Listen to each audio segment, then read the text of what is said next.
Mark, you're live. Hello, friends of Herbie, and welcome to yet another Campfire. So today we're gonna have a special edition, the first, which is a panel dialogue with some guests, which is Ritu and Niels and Pam and Nigel and also Steve. So the topic today is building a future-proof organization. I'm gonna try to moderate the nice bunch here. That'll probably be difficult, but let's see. We are gonna do a couple of things here. First, we're gonna get a round of introductions, just brief introductions from the panelists. Then we're gonna have a pass the baton where I ask a few questions. And then we're gonna have a bit of dialogue where you're also more than welcome to put in your questions in the chat. And then we'll see if anyone wants to pick up the challenge here. So let's get going on this, and let's start from left to right, maybe with Ritu. And hello, Ritu, and welcome. Thank you. Glad to be here today. I'm Ritu Ward. I'm a healthcare leader with a passion for leading and developing individuals, and I'm glad to join you today. Thank you. Niels, please say hello. Hello, my name is Niels. When Steve got in touch with me about this, about doing a session with me, I found it delightful, the idea to bring together a group of experts in the field, and so I'm delighted to be part of this. I'm a complexity expert, I would say, systems theorist, an organizational developer, a consultant. I write books about these topics that we will be talking about: complexity, organizational structures, power, and interactions, and so on. So I'm happy to be part of this show. Thank you for inviting me, Steve. Thank you, Niels. Also, it's my understanding, actually, Niels, that you sort of came up with this idea of these different topics. So thank you very much for doing that. Pam, over to you. Hello, thank you. I'm very excited to be here as well. My name is Pamela Dukes, and I am an Olympic athlete, and I'm currently an agile coach. And my passion is helping others hit their goals, feel better about their lives, and pushing them out of their comfort zone. That's big for me. So again, thank you for having me. Thank you. And then we have Nigel with us. Oh dear, we're in trouble now. I don't know why Steve invited me. Maybe there's some flow thing going on there. And I was listening to Niels. I just write down a few things because he scares me now, because I talk about complexity and things that affect organizational design and success and some other elements. So, and I sometimes aggravate systems thinkers. So that should be interesting. With my background, of course, a lot of people know me from my Toyota background and my involvement in the Scrum and the Agile world, and more recently, the work on the flow system. So I'm glad to be along, and there's some amazing people today on the panel. So I appreciate Steve asking me to join in this. Thank you, Nigel. And then Steve, this is maybe not ordinary, but maybe say a few words also, since you're on the panel today. Thank you, Mark. And first of all, thank you all panelists to joining in here and accepting to be part of this hour. To the audience, I just welcome them to these campfires, which are my way to bring my thoughts, share my thoughts with the audience. And of course, as you know, I'm the inventor of the team flow approach. So I guess that's why Nigel is here. He's fascinated by flow things and got involved. So back to Mark, and guide us through this panel. I'll do my best. So So we have some different topics today, and we just talked a little bit, or we touched about on some topics like complexity. We also have on the screen here resilience, and if we take a stab at that, Ritu, could you maybe tell us a little bit about what that means to you? That one word, resilience. Yes, resilience to me means having to be able to bounce forward or bounce up from our learnings. As far as organizations are concerned, certainly going through past the pandemic stage of COVID and everything that's happening in the world, organizations are looking towards leaders that can come through with experience and move forward. And I think when we are talking about that, we're also talking about not only the structures that are in place, but as individuals, how do we make ourselves more nimble, more with the flow of things, and even improve on current things and take it from there? I think there's others that would add more to that, but that would be my jumping start.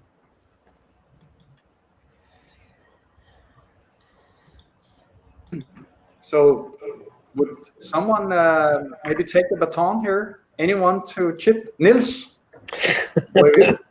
Also, to stir things up a little bit, the starting point was resilience, and Ritu just argued that resilience, of course, as we see now in times of crisis, complexity, and global pandemic, we, of course, can't do different than think about resilience as well. However, what Ritu argued also is interesting to me as an organizational type and guy caring about organizations, is that Ritu just said that there's a call for leaders. And I believe that leaders are not the solution to problems of resilience or complexity or improving systems, making them more robust or more diverse even. I think leaders are actually, or the notion of leaders is part of the problem, not of the solution. Whenever we look at leaders, and whenever we feel like, oh, we need leaders, stronger leaders, better leaders, more empathetic leaders, or better, more charismatic leaders, that is the reflex that is more like an authoritarian reflex or a paternalistic reflex. I think the solution to the troubles that we have in society today and in organizations today is organizations are not robust enough because we have taken command and control and leaders at the top and others at the bottom. We have taken, let's say, accepted that notion for too long. We finally have to let go of the notion of heroes and leaders at the top, and princesses to adore and so on. We need to create organizations that are way more democratic, just like citizens in a democracy are equal. We need to create organizations that are more complexity robust through more equality, more decentralization, more, let's say, distributed forms of power. That's why I think the topics of networks versus hierarchies are very much connected to this topic as well. So exciting times. Perhaps I need to clarify that. My point of view was that leaders have to be nimble as well. And I'm not an authoritative leader myself.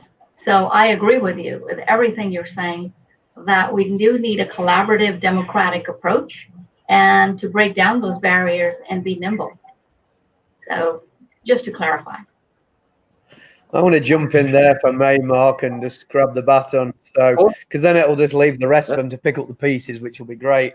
Just a quick shout out to Srinivas in New York. He's somebody I know. I just want to say I noticed him in the panel there, and I think we're in the presence of giants because Tom Gilb's on from Norway, and if it's the Tom Gil I'm thinking of, then he's quite a famous guy and well known. So it's interesting on the leadership thing that Niels was talking about, and of course I talk about leadership quite a lot and the notion of distributed leadership. I was looking at my notes. So the important thing is to know that leadership is emergent. It's not a job title. It's not a role that you apply for. It's an emergent property. And there's an interesting thought that followers create leaders. And somebody's famous, I'm going to badly paraphrase, but followers deserve the leaders that they create. And the other thing about leadership, and something I talk about occasionally, is the Peter Principle, which is quite derogatory, but it's basically people are promoted to their level of incompetence. So there's a certain level where people get to, and they don't have the competence to go further. And sometimes they're at the level where they don't actually have that competence to perform effectively. And I created a simple slide using some great photos from some of Muhammad Ali's earlier days when I used to follow him as a child, and talk about robustness versus resilience, because robustness is your ability to resist impacts, where resilience is your speed of recovery from them. So a robust system survives unchanged and has high utility until it breaks, but a resilient system survives by changing, albeit with continuity of identity over time. I don't know who wants to pick that up and take that from there. Stunned silence. A tough one. All right, I'll pop in. I think that the idea of decentralized organizations is a winning one. Networked organizations. And by the way, I'm on the sides. I'm also very much involved with blockchain technologies, and there we are getting to the point of hypothesizing decentralized autonomous organizations, which are like software entities that perform all the functions of a formal organization. But that's off topic. Decentralization, I think, is a key element, and in that the notion of leadership changes. What becomes prevalent is the ability of individuals to step up and make acts of leadership, each one with respect to their area of competencies. And because we are moving more and more towards this phantomatic knowledge society,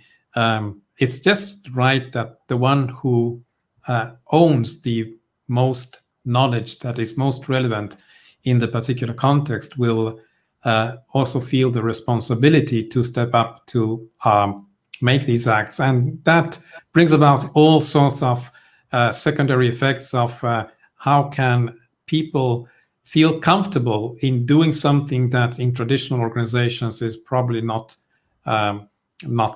easy, and maybe can even be a hindrance in their career development.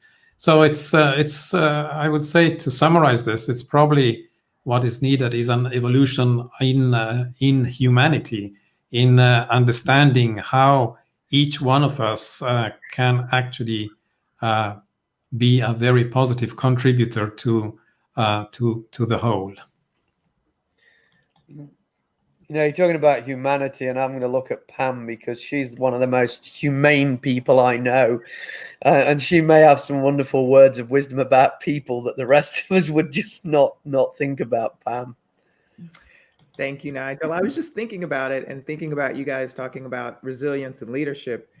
And I gravitate towards a certain type of leadership in company. And one of the things I really like, you know, in places I've worked in now, is that I find that we have a strong leadership voice and presence. But the thing I like most about our leaders is that they're human. And I get to see that human side. And I also see that they're open. So there are many times where there are different opportunities to share ideas and make suggestions. And I think for me, that is critical, because I think the sum of all are better than just a few individuals. And knowing that my voice matters to leaders, and knowing that, you know, we could have an effect on how we do things in our organization is important to me. And those are the organizations that I think thrive in times of trouble. I know there's tons of examples now in this COVID times of organizations that have had to pivot, and you know, we're all on Zoom videos, and we're all having to make sure we have computers and peripherals and everything, and lighting and all of these things. And I think about one example I read about was Spotify, and I really didn't pay much attention to Spotify, but from what I understood, they gained a lot of their money from the ads they had by giving the content free, and then people were seeing the ads and then hopefully buying those things. But one of the challenges they've had now is that the budgets have dried up as a result of Spotify, of COVID. So they've had to pivot. So what they decided to do is to offer some original content and get in the podcast market. And the reason I actually know about this is because I subscribe now to Michelle Obama's podcast, which is exclusively on Spotify. And so is Brene Brown's Dare to Lead podcast. And I love the idea that they've created something. So they open podcast open to everyone. I have a podcast and my podcast is on there, but they also have exclusive content, which draws more people to them. And the fact that they've made that decision to do that during these times, I think is very strong and smart. And those are the kinds of things I like to see when we have times of stress and strife. That's resilience. What you just described there is that pivoting is resilience. That's the rebound from the impact. Right. Thank you, Nigel. Nigel, just confirm that that Tom Gill that says hello from Oslo, Norway, is that famous guy that you were thinking about? I don't know, because the picture's obscured by a little YouTube icon. But if it's the guy who came up with Planguage, then I'd be very honored to have him on the podcast. If it's not, then you have a really famous person who shares the same name as you. So maybe Tom will write something in the chat and we'll know for sure. Yeah, and speaking about the chat, we have some hellos here. We have Srinivas Karapati from Rochester, New York. We have Christian B. from Mainz. We have Rudiger Wolf from the UK. We have all Mark's kids there waving. I love that. I brought some extra moderators. Yes, we need them. So do a better job. We have Jorge from Buenos Aires, Jersey from Warsaw, Poland. Christian is telling Mainz is in Germany. And yes, we said Tom Gill. You see, Nigel, you recognize the guy now? That face looks vaguely familiar. Yes. So he'll tell me if I've got the right face there. But I think he should be on here. He'd have a lot better things to say than me. Actually, he was already a guest here, so he's a regular. And thank you, Tom, for popping in.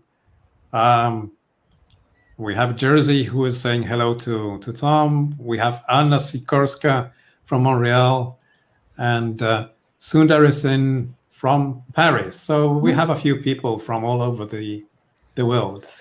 Back to you, Mark. What's your next wonderful question? Yeah, my next question. So now I just listened to what all of you said on resilience and also on leadership here. So it almost sounds a little bit like you're suggesting some. I mean, you said Niels, you said that leadership is part of the problem, and Niels, you said that leadership is something which is emergent. It's not authority, or it's not a role. And Steve, you argued for decentralization being like organic or a winning proposition. So that it almost sounds like some sort of anarchy, or what? What is that all about? I mean, if I'm like on the top of the hierarchy, isn't that scary? Oh, Niels is waving here. Let's say, yeah. This shows how easy it is to misunderstand each other. What I said is the notion of leaders is part of the problem. The notion of heroic leaders at the top.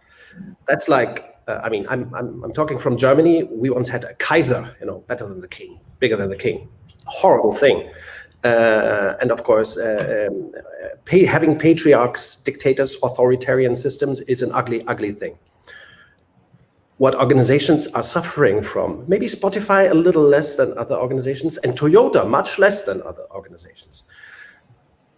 Most organizations in health or not, anywhere in the world are suffering from command and control. They are suffering from too much steering from the top, too much notion of leaders and too little actual leadership. I will argue, or I always argue, and I will argue here as well, leadership is actually something that happens in the space between people. It has nothing to do with leaders and followers or any of that, if I may say so, crap. All these notions of leaders, and also, I mean, many pop writers and debaters and TED talkers talk about this a lot. Even Brené Brown, I think, talks about leaders all the time. And that reminds me not of democracy. When somebody talks of leaders, that reminds me of authoritarianism, of terror, of command and control. And that is a thing of the past. The notion of heroes at the top, steering, command and control, leaders will never lead us to have resilient, really resilient or agile or purposeful or let's say sustainable organizations, because we will always look up to leaders and not outside to the marketplace. I think there are really two churches, two religions, so to say, battling each other in the world. And that is the leaders notion, and the notion that, well, we need more democratic organizations. We need more federative and decentralized organizations without this command control bullshit with leaders and pyramids and top down and the steering and the budgets and terrorizing incentive systems and bonuses and plan actuals analysis and all this crap. Sorry that I'm moving it. No, I'm fine. But this is really, I think these are times of change. I must face this country. We have Tom Gilb, which is suggesting something. First, he confirms, I am me. Let me suggest a great new book, Humanocracy, Revolutionary Leadership. So I haven't read that book yet, but since it's Tom suggesting it, I will definitely put it on my list. So, and I know Nigel was getting excited, so I better give him the. Yeah, I like Niels. I could spend a few beers with Niels. That would be great fun. And Tom, I just say that Ellen Gottessteiner, I think we have a mutual friend between us in Ellen, and she's spoken very highly over the years. So I'm really pleased you're on the podcast or the broadcast today. Just to pivot on what Niels is saying, I empathize with a lot of what Niels is saying, and leadership is a characteristic. It's a characteristic of people. It emerges, and you see it all the time. Holacracy failed. I'm not into sort of the lunatics running the asylum. I think that Zappos, or however you pronounce that, sort of demonstrated that going too far the other way is too much. And having worked in organizations where I've argued for a lot more freedom, a lot more of the self-organization and self-directed approach, you do realize that you do need some structure and some framework there to run the business. You've got human resources, you've got to pay the bills, you've got to keep the regulators happy, you've got to keep the legal people happy. Those are things that, alas, we cannot escape from. But then we do need more freedom to be able to direct how we're doing work and how we actually deliver value. And that's the key thing. And I would argue that the focus is very much lost. And a lot of the things I talk about, and even we'll be talking tomorrow at the Lean Institute about, is the fact that people have lost the notion of the customer. They stop wondering what the customer is, or they can't even articulate really who their customer is. And I have a very simple test of this. A customer is the people or persons that give you revenue. It's that simple. And so everything we design and create should be to service the needs of a customer. And my focus on flow is the flow of value to a customer, and then enabling an organization to deliver this flow of value. There's a lot of other concepts buried in there. And when we talk about leadership, of course, we get deep into topics like psychological safety and leaders' intent and active listening. But I do agree with Niels that, leadership isn't about, well, leadership has been co-opted as a phrase, but it still means that we're in charge and we're telling people what to do. And I think therein lies a problem. And I'll yield the floor to somebody who wants to pick this ball up. Nigel, can I just ask a clarifying question? I'm sorry. So can I ask you a clarifying question? Sure, Mark. So in essence, you're saying that if the following phrase is being used, it's just wrong. If somebody says internal customer, that doesn't make any sense. Yeah, because all you're shifting is zeros from one column to the other. The money's the money, the budget's the budget. It doesn't matter how you chop it all up and shove it from side to side. Now, if your company consists of completely independent entities with their own, P&L and their own, etc., that's a different thing, because you may all be, when I worked at Toyota, we got the Toyota parent company, and there are different legal entities. So there is some transactions going between the two. But let me tell you, selling services to another internal company, even if it is a completely separate entity, they're end customers. The end customers in Toyota sense are people who buy and use vehicles predominantly, unless you're a forklift truck owner and there's other products and services that they make available. But ostensibly, the customer is the people who give you revenue in return for something they perceive as valuable. And if you eliminate those bits, there isn't much point in the rest. But to pivot a little bit on what Niels was sort of alluding to, you've got leaders who believe they're the customer, or their department, their division, their silo, their tower of power is the customer. And that's delusional, because value flows horizontally across organizations, not vertically, or very rarely vertically, unless it's fully self-contained, holistic capability and capacity to deliver that value. Anyway, that's just that was a long answer to your short clarifying question. So let me pose this. How would you apply that in healthcare as a patient? I value, I always look at everything, what a patient is willing to pay for. So I think we're saying kind of the same thing, but there is other things that come in the middle of it, and that is, how do we want to deliver that value? I think the organizations do have some flexibility in how they deliver that value and customize it so that I feel good at the end of the day. Yeah, I just want to clarify because Tom, I just read in Tom's comment in the chat now, and yes, thank you for bringing it up, Steve, so everybody can now see what he said. But so just to clarify, stakeholders, people we consider internal customers, shareholders, those that have invested money want a return on investment, and users of the products and services or the tooling that we develop internally are all important and valuable for their feedback and inputs. And I do accept that. However, the reality of it is the income for the for-profit business comes from somebody who spends money, and that's a customer. And this whole employees first thing is a wonderful notion, but Richard Branson demonstrated that all fell apart when the pandemic struck. And when you read what he used to say about employees first, and then you see what he actually did when the pandemic struck, the reality of it is, look, it's the cart before the horse, or the chicken and the egg scenario. You've got to have a customer to have a revenue stream to be able to provide jobs and roles for employees. If you treat your employees badly, that will reflect on the service delivered to the customer. But if you've got a wonderful ship full of employees and you're giving them wonderful benefits and lots of money, but you've got no customers, I suggest your robustness and resilience will evaporate rather rapidly. Niels, you seem to be getting very animated with that. I enjoyed when we get carried away by our argument, not the passion of our explanations, And I have to, of course, contradict you a little bit, Nigel, just for this. When we finally meet for the beer, then we can talk more about this. Here's one suggestion that I would like to make. I strongly agree with Nigel that, of course, organizations should not be turned up to bosses, people at the top, but towards the outside, towards markets and clients or customers paying the bills. An organization should be oriented towards the outside and not upwards. But that notion of be oriented towards the outside market. I like to think of organizations as something like peaches, or ball-like things with, let's say, a pit and flesh like a peach, So the organizations are not really top-down pyramids. That is just a beautiful illusion from the command and control age of the industrial age and so on. In fact, organizations should be turned outside in and looking at the market. This is where Nigel and I completely agree.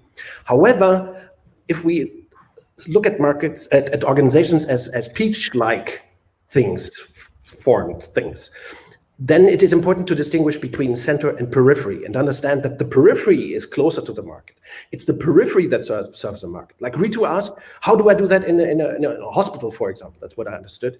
And in a hospital, of course, the unit that is really, really client-oriented and team-based unit that faces the customer, that would be, in a hospital, that would be the station.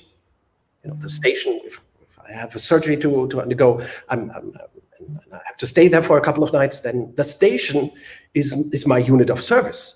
And then there are other units of service, maybe diagnostics serving the station, or maybe bookkeeping and accounting is another unit serving the station. And those Other units would be part of the center, while the station would be the periphery unit, the periphery cell serving the, in this case, it's not really a customer or a client, it's really a patient, as we call them, because sometimes the patient pays the bill, sometimes it's other entities. So looking at organizations as complex living systems should teach us that there is a center that should serve the periphery, and the periphery should serve the external customer or beneficiary of the value created. And if we get this into our heads, then the notion of bosses and heroes at the top should slowly vanish. And we would see that, well, the center must serve the periphery. We don't need budgets. We don't need allocations. We don't need cost management. We need P&L, sounds boring, but profit and loss statements for every little team, every little unit. We call them cells, in a cell structure, in a network structure that every organization has, that Toyota is a prime example of having developed decades ago. So we should think of organizations as cell-structured networks, in which the center serves the periphery. So the periphery pays the center for the services, and then the external customer or client pays the periphery for their services. So we can have, let's say, market economies within organizations. That's what we should aim as, and not babble on and go on raving about heroes at the top. Niels, I don't disagree with anything you just said. I think that's fine, and I think that, and I'm interested from Ritu's point of view, is there's this notion of who the customer is in the medical profession, in the hospital, especially in America. Ideally, it's the patient, but traditionally, it's not the patient, which is the wrong focus. We know this is a major challenge, and actually, the healthcare system is incentivized to keep you sick. Because if everybody was healthy, we wouldn't have to pay them anything. I mean, I'm not saying it's definitely an incentive, but then there's a hidden. Ritu, save me! I'm digging a hole. Save me! I am going to save you. Oh my God. It might be a notion that, look, I'll be honest with you. Healthcare is a business, right? But let's not get away with everybody is getting paid to keep you sick. I do agree that the pendulum is changing, though. We are trying to keep the patients safe at home just so that they won't clog up and use the expensive services, but that they are safe for the individuals that really need it. So in healthcare, we do want to think about the patient, but it is a business, and we want to deliver it efficiently. That's what I spend most of my time doing, is talking about leadership behaviors, to talk about the notion that was brought up of the periphery, the central station, and coordinating that and coming from a place of recognizing it as a healthy community.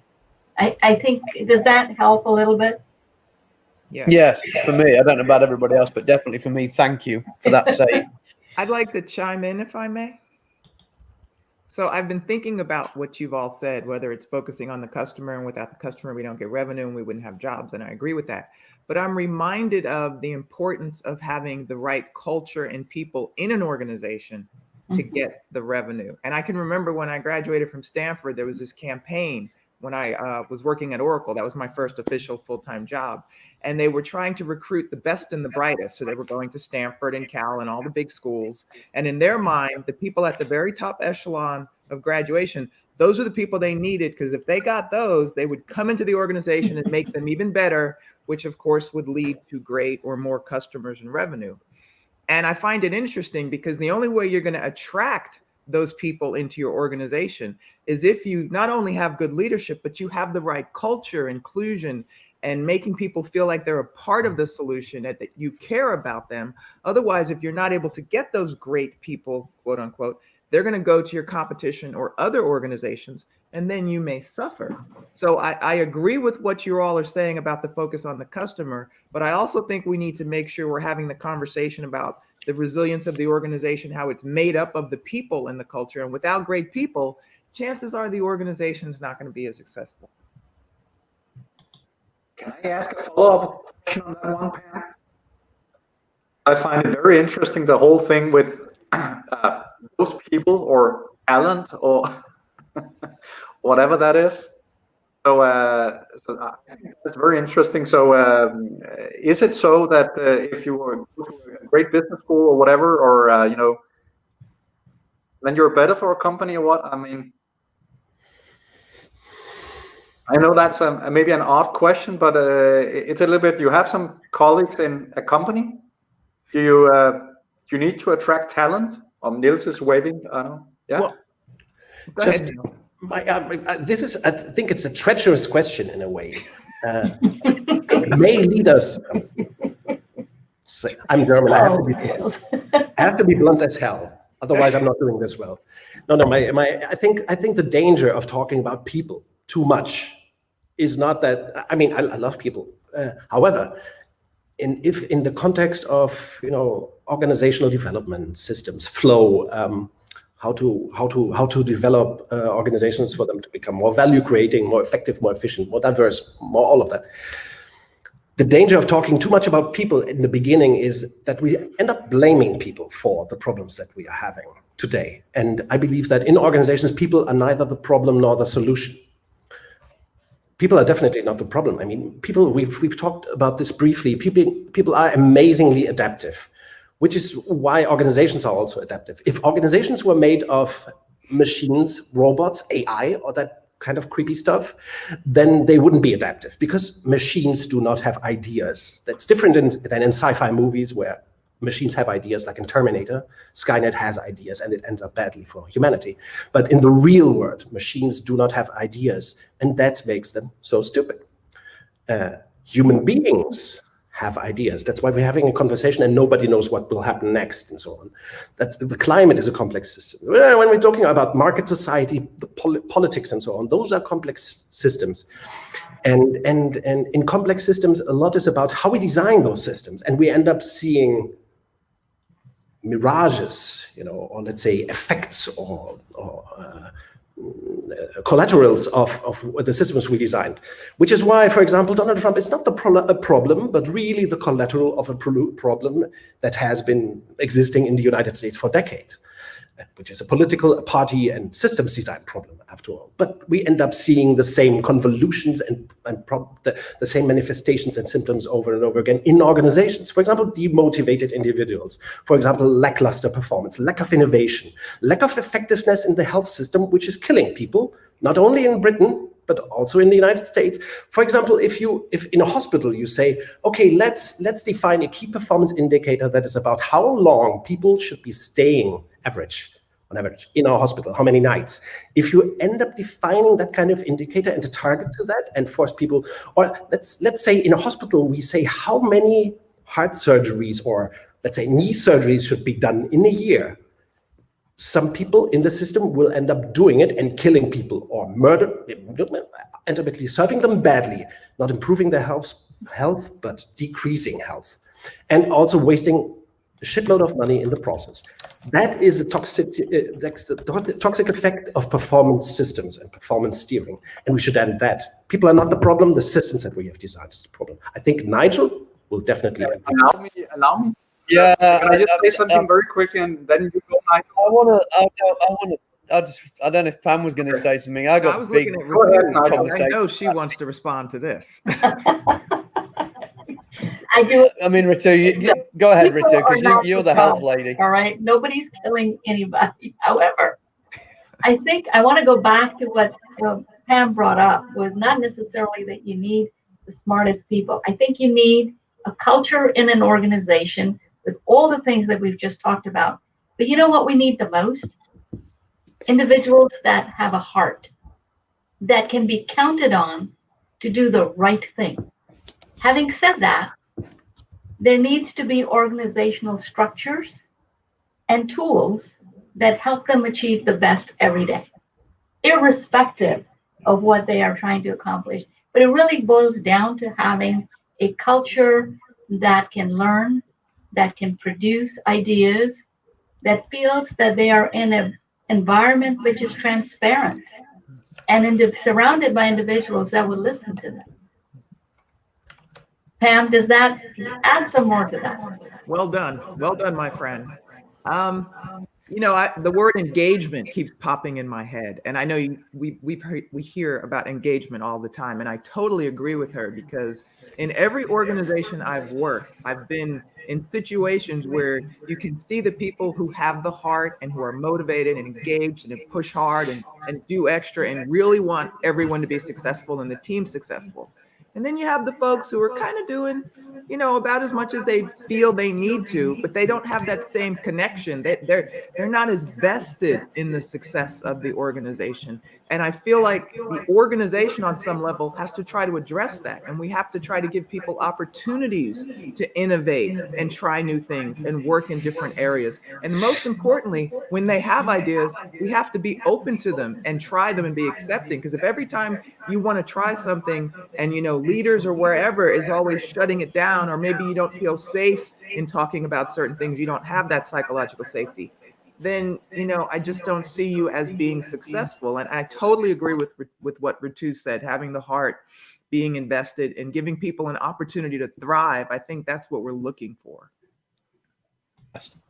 So maybe I will pop in here, and I just brought up this comment from Christian, which I think is relevant to what Ritu and Pam were saying. A heart can be easily freeze in typical performance management systems. And I think this is an interesting phrase, because it brings together heart and system, and we are living in social technical systems. I'd like to bring together a few threads here. The focus on the customer, which by logic seems as something necessary, I think needs to be put in a more relative perspective. I work a lot with constraints management and theory of constraints, and you could very well envision a situation where, notwithstanding that the customer is there, you have a problem inside your company. Maybe the employees are not quite happy. Likewise, you have the opposite. You have startups that do not have customers. They have to create a customer. So that's also another element of relativity. Connecting some points here.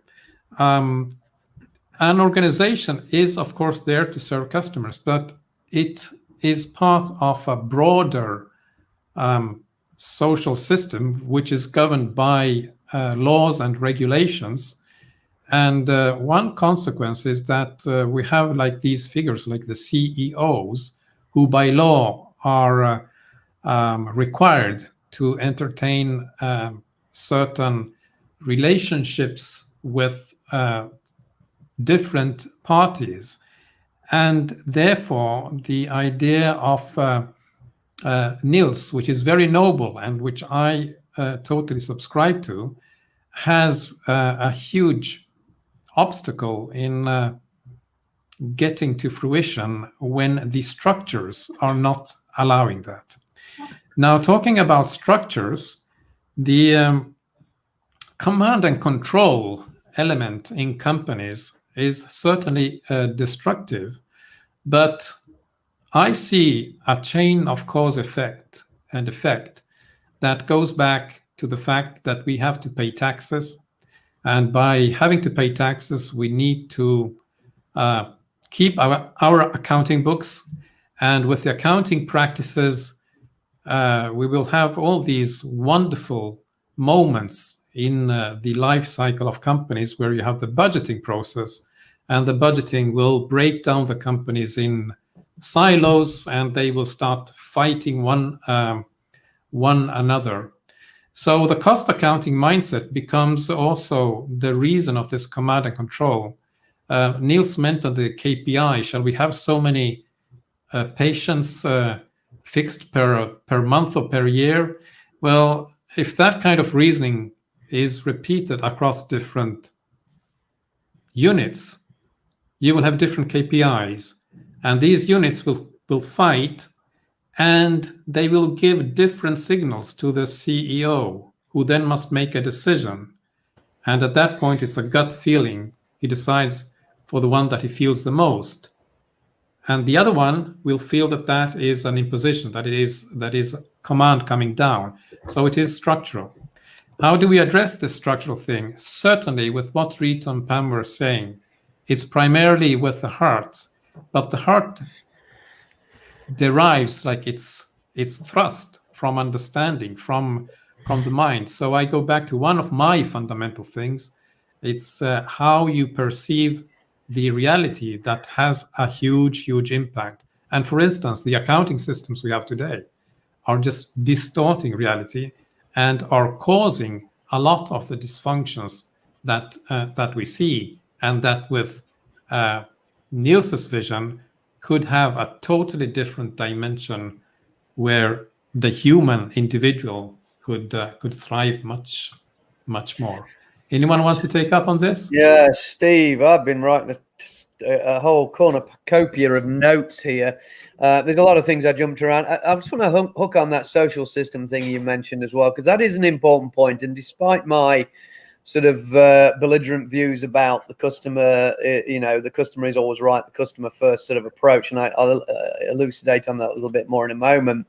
The social system is important, and I'm unfortunately, because I'm under NDA, I can't tell you who the client is, but I'm working with a very large employer on an island. So it's an island community, a very large employer. They have thousands of people who work for this organization, and their success is directly tied to the success of the local economy, the jobs, the future, the security of the people who work for them.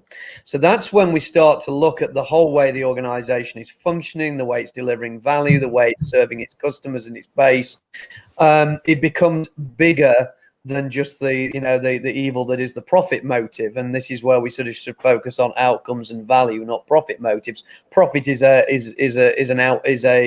that emerges as an outcome that happens when you deliver value. If you deliver the right value, then you will get the rewards you seek, rather than making them. And I think the twist on Goodhart's law, and I forget the lady who sort of paraphrased this, that once a measure becomes a target, it's no longer an effective measure. And that goes back a little bit to what Niels and Ritu were talking about from the health service point of view. And I can see a lot of the comments that are flowing in the chat around that.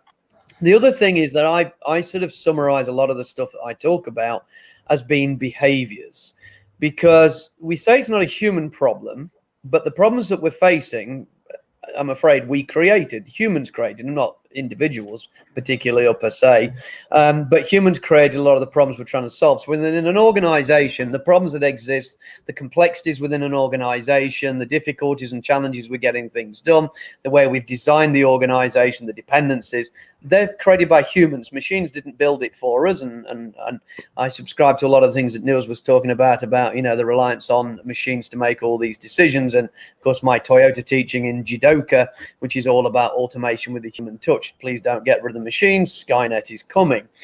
So when we boil it down to behaviors and culture, company culture is the product of our behaviors. That's something I've said quite a lot, and I really firmly believe it's the way we behave and conduct ourselves that defines our culture. You can't impose a culture or say we want this culture and everybody must deliver this culture. Just the way we talk about mindsets, and the fact that mindsets can't be implanted in somebody. People's mindsets are their own opinions and views on the way they perceive the environment they're in. So what we can do is create some philosophies that guide our overall thinking, and we can create an environment, and we can create these enabling constraints which guide the way we think we should behave, and gradually the culture will emerge, and those mindsets will emerge, and hopefully there'll be open mindsets. On the notion of customer first, Toyota's always believed that 1946 when they coined the customer first promise. That's always been their focus, and then by customer they mean the people who buy and use the products and services they actually manufacture, the end customer. And I have to look at my notes on my other screen I was opening up, because it was Marshall Field, and he was a department store owner in Chicago way back in the late 1800s, who originally coined the customer is always right. And that's a paraphrasing of what he said. He says, assume the customer is always right until it's plain beyond all question he is not. Of course, very gender biased in those days. And that was Harry Gordon Selfridge, Selfridges of London, that paraphrased that to be the customer is always right.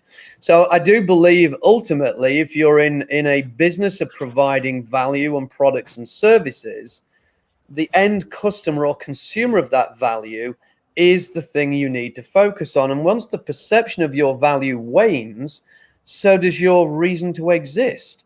And you see that with, famous cases like Nokia, Kodak, and all the rest of them, is that the customer perceived the value in their products and services was no longer there. And it didn't matter how the organization was run, how they looked after the people within the organization, and they had some extremely brilliant, capable people.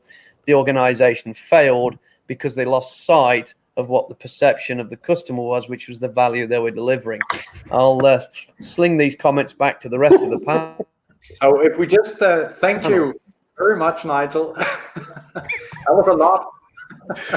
It's so funny. Before this session, you all told us that Nigel would go on and on forever, and now we've seen it, right? I told you.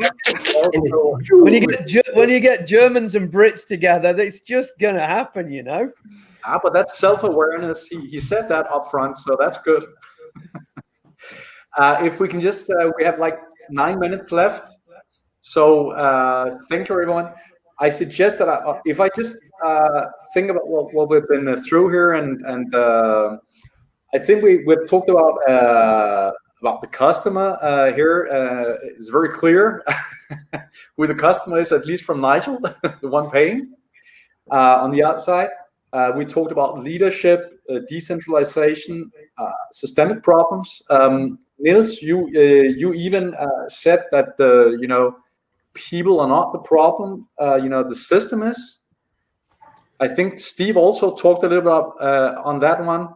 Nigel said something a little bit like in reverse, because he said that human beings created the systems, which I would tend to agree with. Yeah. But yeah, you can answer in a bit. So, but of course, I understand what it is you're saying here. We shouldn't blame any kind of individuals here. We should think about the system. Yeah. So I think if we bring on some slides here, and before we show those slides with some of you have done some books, some podcasts, a little bit of different stuff. If you just think about. So we talked about a lot of different, let's say, problems. So what might solutions be? So when you get your chance to speak in a moment here, you get like, maybe a couple of minutes each. Then maybe also chip in on where should we start? Because there's a lot of places we could start. Does that make sense? Yeah. Yeah. So I'll just... the slides? Yes, in a sec. So let's just start with Niels, just because we have the slides in that order. My book. Oh, sorry, I need to present it again here. Yes, your book.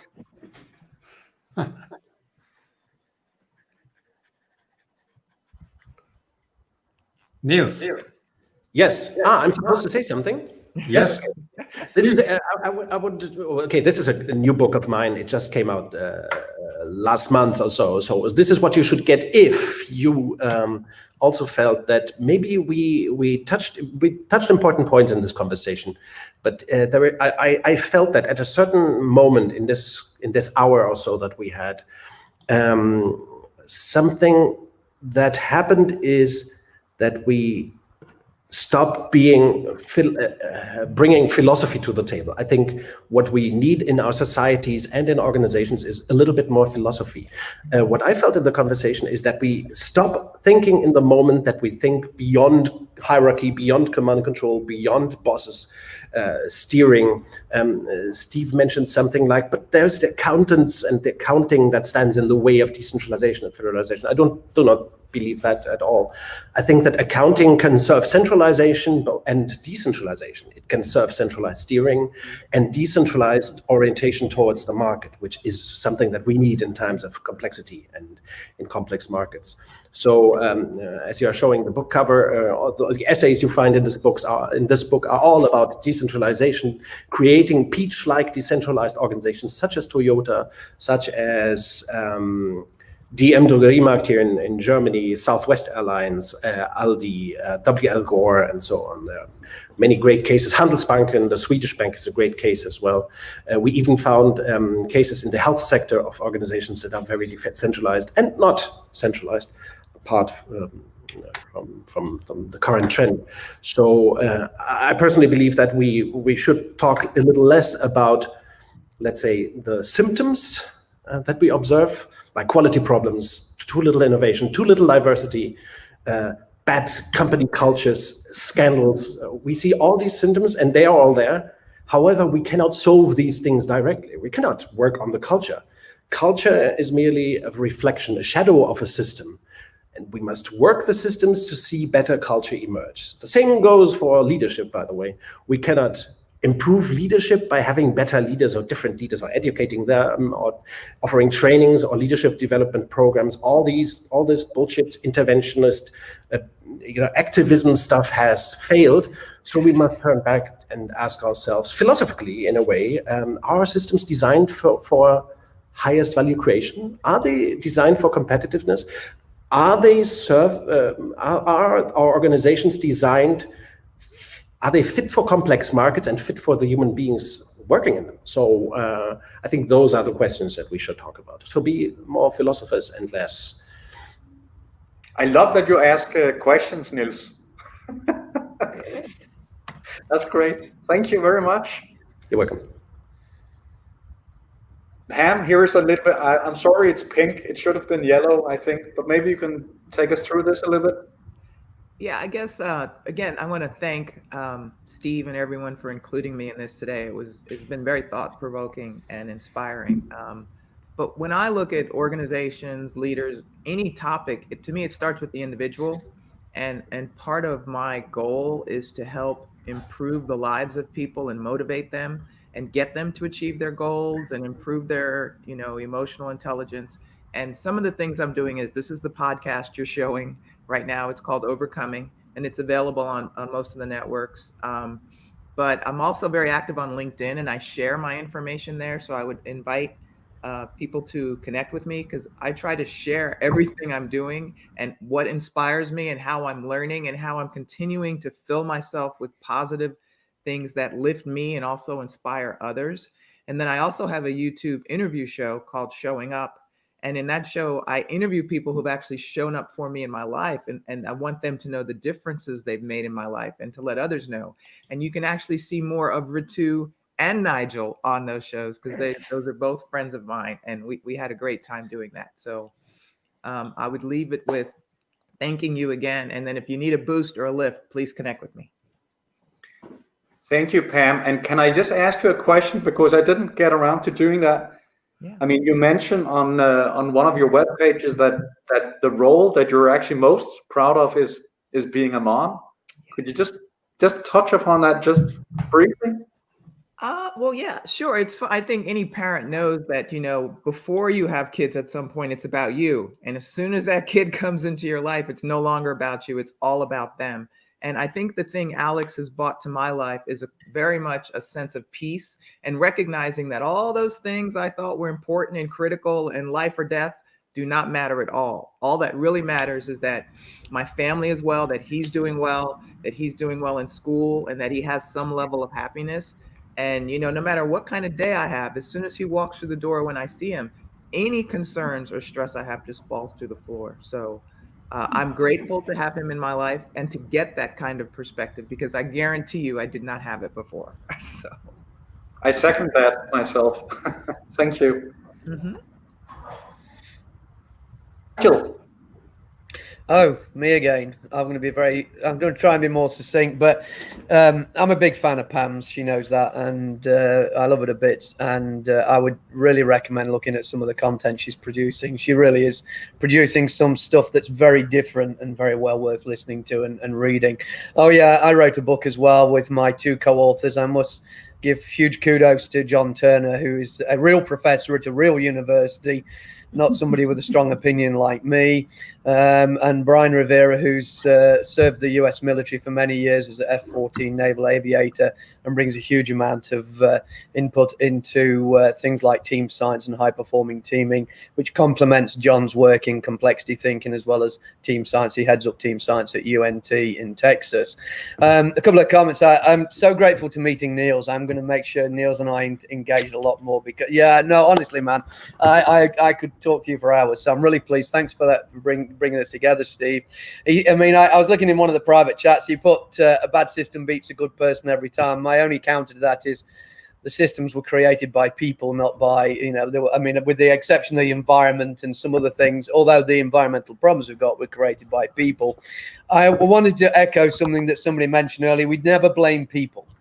The minute you blame people, you introduce fear and the psychological safety evaporates, and then bad things happen. People don't tell you when there's things that are risky, life-threatening, and other such things that are happening. So we never blame people, we blame the system. 100% agree.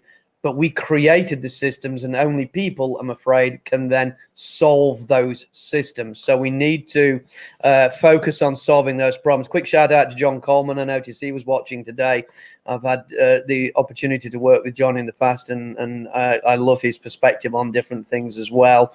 So that's it, really. I mean, there we go. And the flow system for just, I want to make very clear, and I keep telling people every time I talk about this, it's not another agile framework. It's a guide to learning and understanding of how to succeed in the changes you want to make by bringing together the areas of study and complexity thinking, distributed leadership in team science, and helping us evolve that thinking a little bit beyond the standard lean and agile thinking.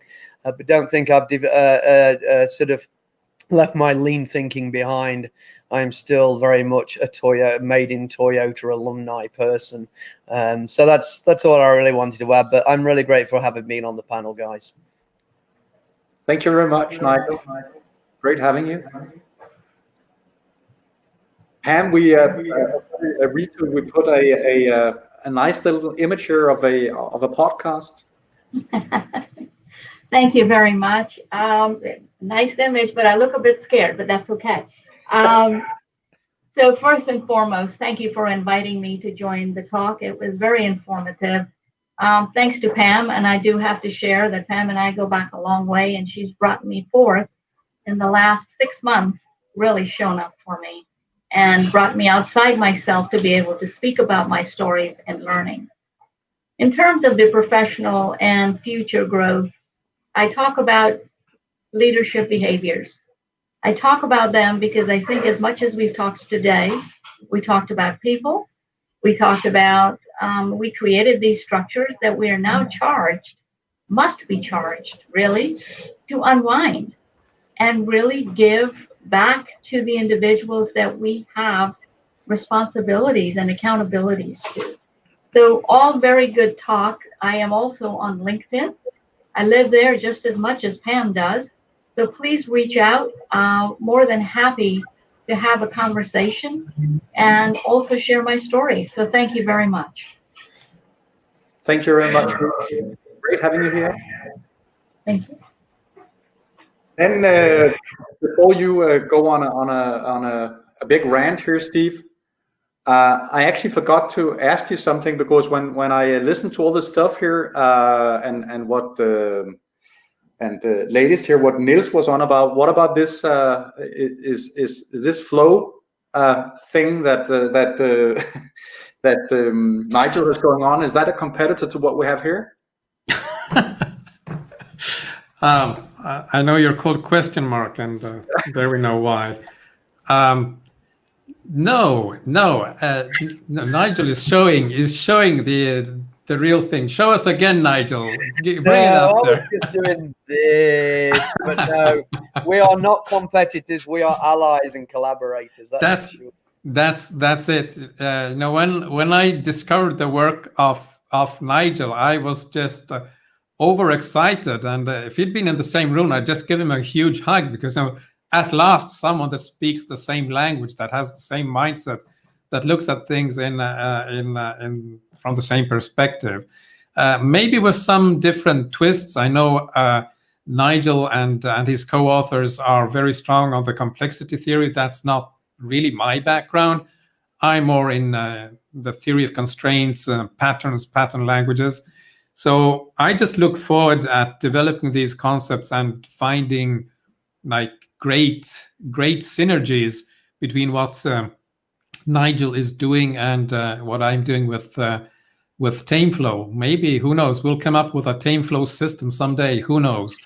They were just showing the cover of my book, Tame Your Workflow, and I want to pick up that observation that Nigel made, that at the end of the day, the systems we have are creations of our minds. We have decided to make them as they are.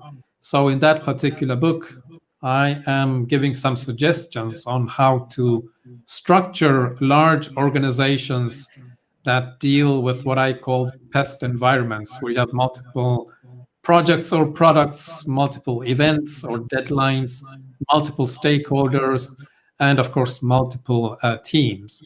And hopefully by structuring the way people get organized, we will also give more space to the hearts and the humanity.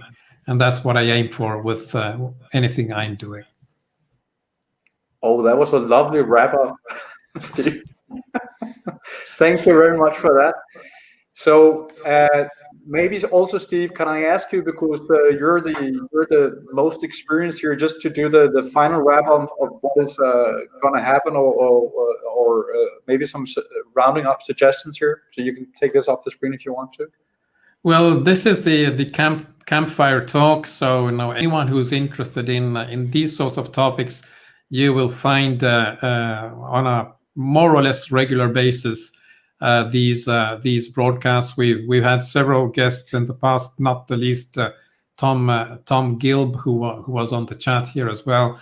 And if you want to bring a topic of discussion, please just suggest. Maybe regarding this particular broadcast, we might cut out bits and pieces and do the greatest hits of the campfires. Yeah, so just cut me out in that and leave everybody else. We'll use the green screen there. So okay. So to everyone who came here, heartfelt thank you very, very much. Your insights have been eye openers. Oh, by the way, Nigel and Niels, invite me to that beer round as well, will you? Okay, so hope to see you soon in the real life or on another channel. Thank you. Thank you, everyone. Thanks, everyone. Thank you.